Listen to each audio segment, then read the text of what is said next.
Take a deep breath. Tune into the beating of your heart and awaken to a fresh perspective. Welcome to See More with Morrissey, your go-to podcast for a fresh perspective on your spiritual and entrepreneurial journey. I am a 30-year-old solopreneur, and I still live with my mom. It's been 5 years since I started walking this path. And if you asked me 5 years ago where I'd be now, it wouldn't be still living with my mom. One of my plans was to be financially independent well before now. And because that wasn't following through in the way that I wanted it to, I felt guilt and shame on this journey that kept returning. I recognize that as I reflect on my journey, although I didn't get what I wanted, I got exactly what I needed. The inner turmoil, crossing paths with different people,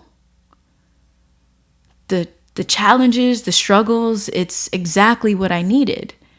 Because not only did I set the intention to be financially independent, but my number one intention when I first started recording and sharing spiritual insight was that I wanted to be the best spiritual teacher I could be.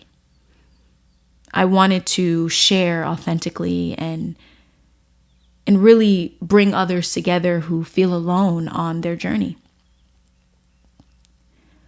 Before stepping onto YouTube, I had a life that, on the outside, one would think that I had it all together.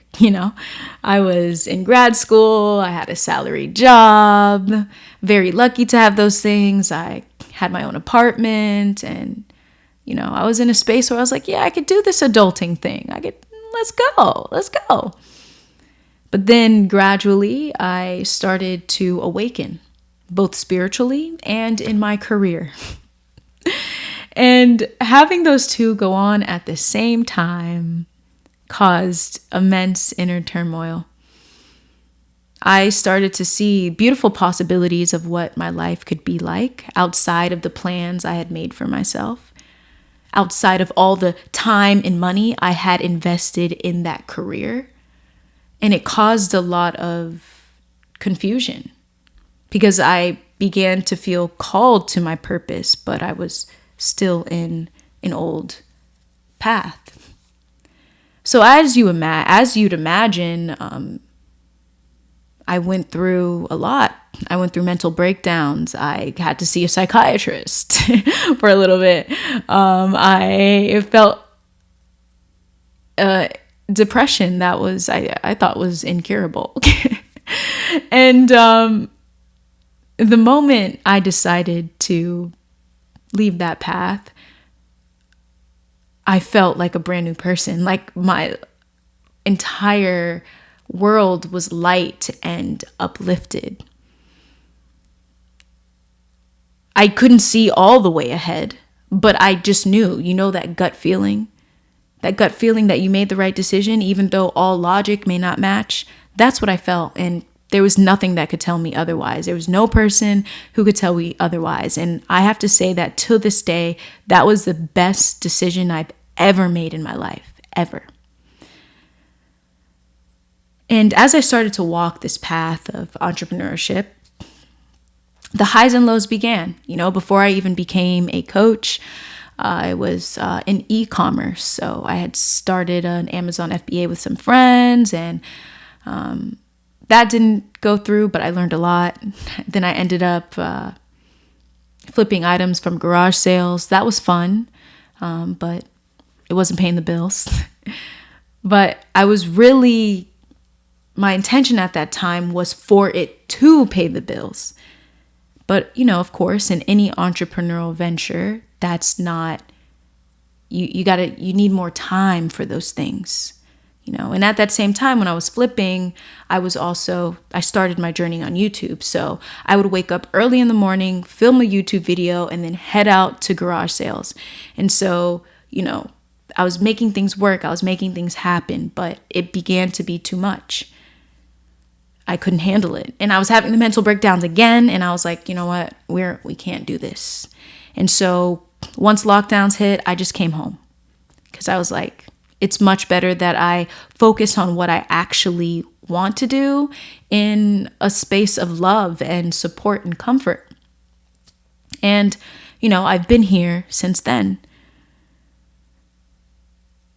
And as I was on my journey, you recognize, if you're a content creator, that you have to be so many things. You have to be good at SEO, and I had to learn how to speak and really find my voice and what I wanted to talk about online. I mean, I was starting from scratch with all this. I just had a feeling that I knew I wanted to share spiritual insights, but there was so much to learn. You got to learn just so much. And I needed time, I needed space. And especially as a spiritual teacher, going through a spiritual awakening and also sharing it online, there was so much healing I had to do within myself. And it takes time. It took time. And even then, I wasn't getting to the place that I wanted fast enough. And so I felt this tug of war within me. It wasn't until I began to realize just how much this tug of war within me was holding me back. I was learning everything I needed to learn. I was building the business the way I wanted to build the business. I was learning what I liked and what I didn't like. But still, there would be thoughts in my mind of, is there something wrong with me? Because this isn't working. There's a lot of highs and lows. In my head, I imagined that I was in this factory and I was wearing this suit and there was dust all over me and I was holding a wrench, and all I was doing was trying to figure out how to make this factory work on its own, right? Doing it on your own is it's quite a bit of work. And I felt like I was doing something wrong, because when I would look around and I would find help, it just seemed like everyone was making it happen so easily. And I'm like, yo, what's wrong with me? Why can't I finally be financially independent?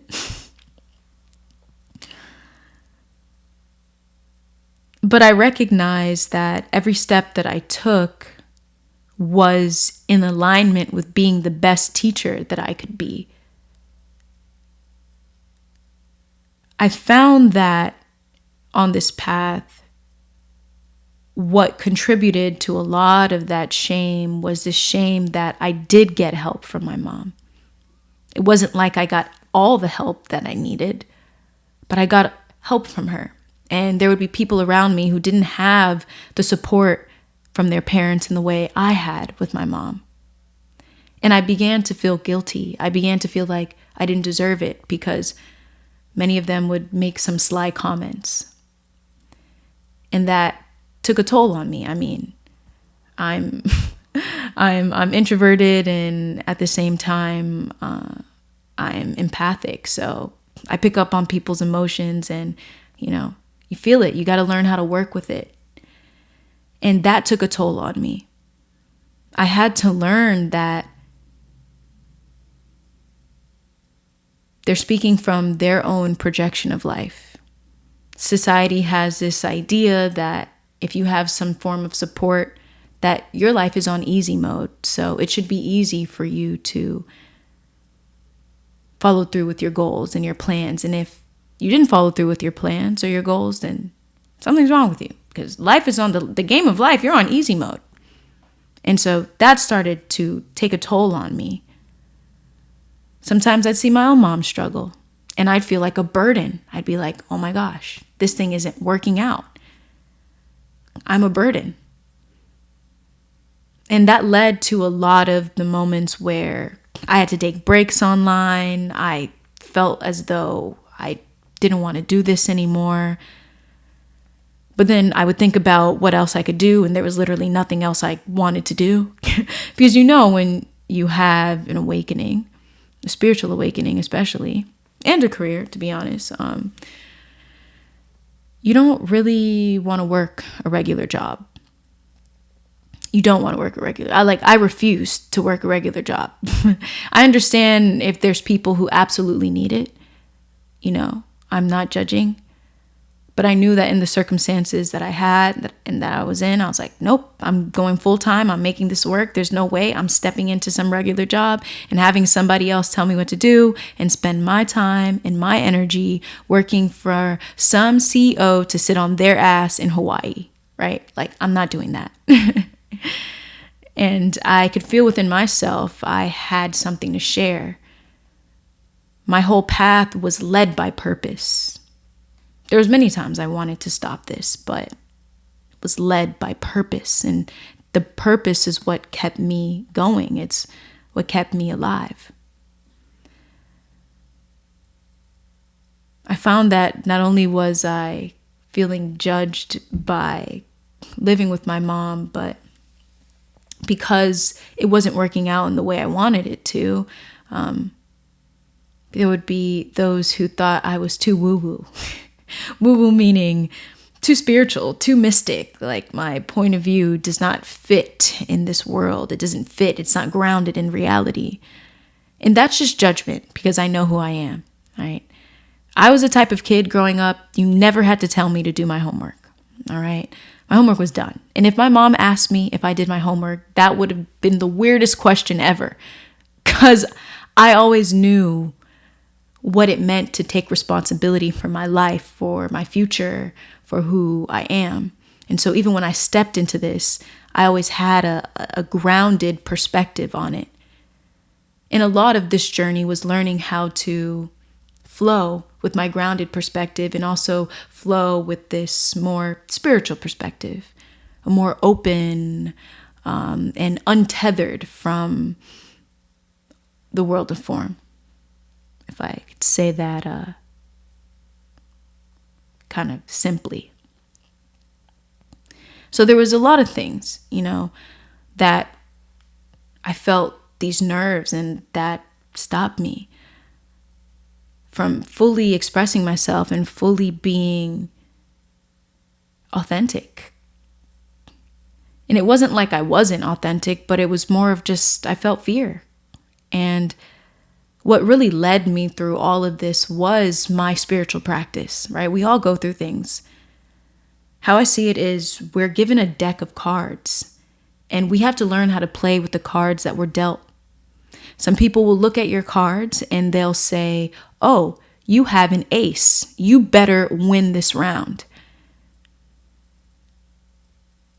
Some people will say, oh, I have this crappy card. I don't really know what crappy cards are. But I have this crappy card, my life sucks. It becomes this struggle war, this struggle thing. And it, as you could see, that was a big aspect of me not embracing the support that I've been given. And so after a while, I began to be more intentional about feeling gratitude for support and blocking off the ideas and misunderstandings of others. And through that, it truly healed me. It allowed me to be more bold, more confident in recognizing, I grew up an only child with a single mother, and my mom didn't work as hard as she did for me to not fully take advantage of the support that she's given me. That is generational wealth. And for myself and for my family in the future, I plan to increase that generational wealth, right? That's the whole part of the evolution of humanity. Each generation, you get better. Each generation, you're more evolved. And I find that this was a part of my journey. Right? I needed the 5 years. I did well. I coached. I have some courses out. It didn't, come out exactly as the way I planned. But what I learned from that, how to pivot, how to navigate the challenges, how to express myself boldly, how to know exactly what I wanted, right? Because when you start off on this path, you don't know exactly what you want to talk about. You may not have developed your style. There's so many things that you have to learn. And I needed that time. I personally, my story, I needed it. I needed the space to grow. I was a seed and I was planted in soil. And I was being held back from the fact that I had this soil to grow.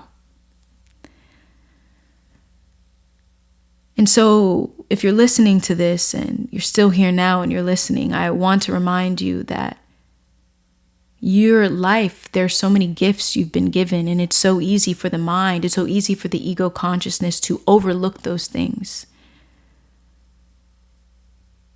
There might be people and other ego consciousness, other people out there who judge your life, tell you you're on easy mode because you have A, B, and C and they don't. Remember, that is just their perspective. It comes from their own lack of awareness.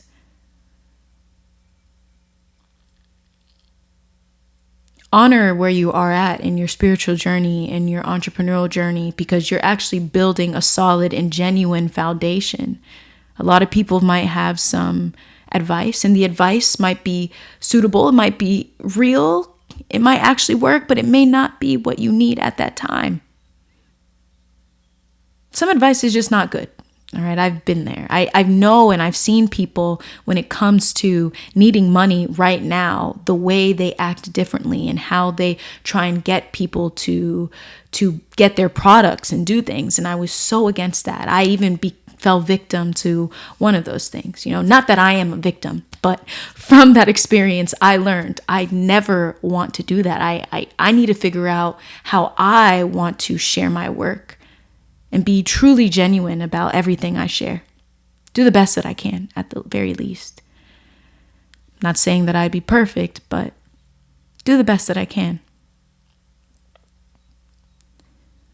Being a 30-year-old solopreneur, still living with my mother, it's just an idea that society has set on us to be in a certain place at a certain time. And if you're not, you're automatically deemed as lazy or things like that. If you find yourself in a situation similar to mine, don't allow the misunderstandings of others to determine where you're going. They don't know you. These are just cookie cutter ideas. No one in life ever fits a cookie cutter idea. It's just a way to tell a story. That's all it is. This is when you learn to live effortlessly, effortless living, effortless action, flowing with the ebb and flow of life. Throughout this process and journey, I have found that I really enjoy not only sharing spiritual insight, but specifically to entrepreneurs and to those who find themselves to be leaders and go-getters. I find that on my journey, I have built up so much awareness and wisdom within myself, mentally, emotionally, spiritually, as well as in the world of building a conscious business, one may say. And so with that, I have started a newsletter, The Enlightened Entrepreneur. I invite you to join this newsletter, as I'll be sharing 1 to 2 weekly posts on spiritual insights and inspiring reflections that point you to the present moment, so that you are living a fulfilling life journey. You're living a fulfilling spiritual and entrepreneurial journey. I also have a course out called Beyond the Chatter. I encourage you to check that out. It's focused on breaking free from negative thoughts and deepening into stillness. This course was created out of my personal struggles and my go-to meditation, which is observing thought. Observing thought is what triggered my own glimpse into enlightenment without plant medicine, without anything. It was just me And eventually it wasn't me. I was everything. This practice, it opened that world to that, being committed to it and dedicated to it and welcoming it in my everyday. And I really enjoyed creating this, and I feel so grateful to be able to share this with you. So I encourage you to check out in that course and enroll in that course. You came on this planet uniquely crafted for a specific purpose. Even if you don't know what your grand or purpose is, that doesn't even matter. You came with a purpose regardless. Be yourself fully. Share your story if you feel compelled. Be unapologetically yourself without trying to make others happy, make others comfortable. Because when you are your authentic self, you create this wave of inspiring others to do the same. The truth isn't always easy for others, but by you truly being yourself, you tap into the collective consciousness, and you help to raise the vibration and shift the awareness or the consciousness of the collective. My name is Morsi. Thank you for sharing this See More space with me. Remember to breathe on purpose, lead with your heart, and give thanks for a fresh perspective.